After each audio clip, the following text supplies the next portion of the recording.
We will continue to give the Almighty and gracious God thanks and praise for all his mercies, blessing, and benevolence to us as a nation. Despite the terrible and excruciating effects of economic recession, God is still sustaining the citizens of this country.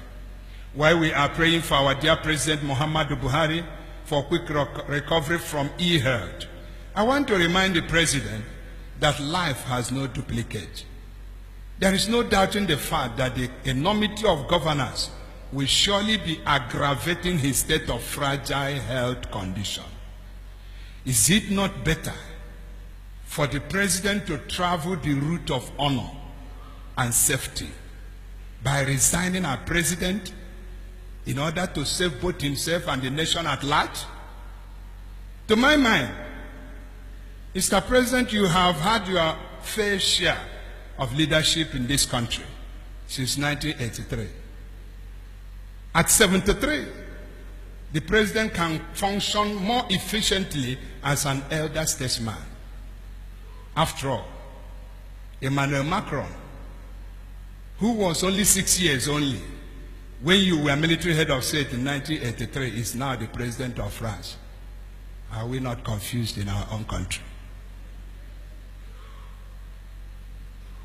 The youngest president in Africa is 71 years in Africa.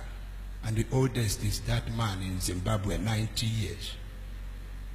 And where are we heading with this confusion? On the security in our nation, let me also join others to commend the President on the release of another batch of abducted Chibok girls. The notable progress, though fluctuating at times, in the war against the Islamic insurgent known as Boko Haram should also be appreciated and commended. But aside that, the greatest security question beckoning for answers in this country include: who are the perpetrators of the mindless killings of Christians in southern Kaduna? How many of them have been arrested, prosecuted, and sentenced accordingly? Did the security agencies play their expected and established constitutional roles in handling the situation? Why is it almost impossible for the federal government of Nigeria to curb the activities of and turn the voracious, almighty, in quote, Fulani headsmen? Who are the suppliers of the AK-47 guns and the pump-action revolvers they are using and they are carrying? Who are supplying them? When was arms carrying legalized for this baptized Boko Haram group? And we talk of one Nigeria.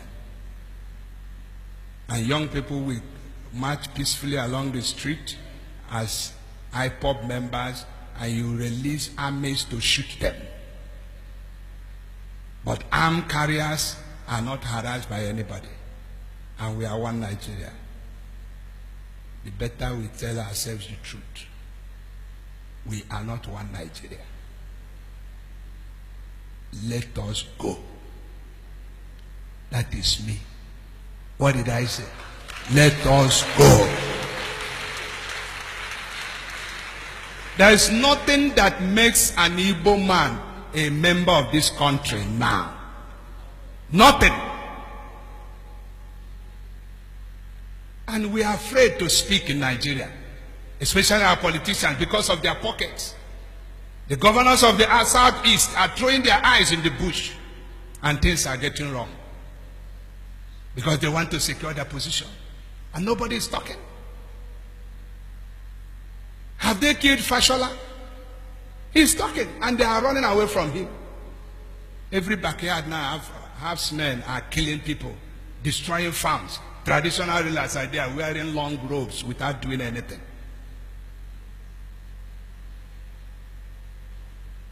Go to the north, you will travel 3-4 hours. You can't see one recruit policeman on the road. Go from Azibo to Amichi, you may meet up to 5 police checkpoints, extorting money from Igbo people. And the senators are there talking nonsense. Let us go. Write it, pressmen. Bishop E.O Ikeakor said, let us go. Let us go.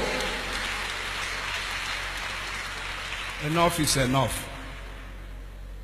The only thing I'm quarreling with is the system adopted by IPOP people. Let us polish it and not be confrontational. Man, Ayanana. You can only stop Biafra, but you cannot close the chapter. One day Biafra will go.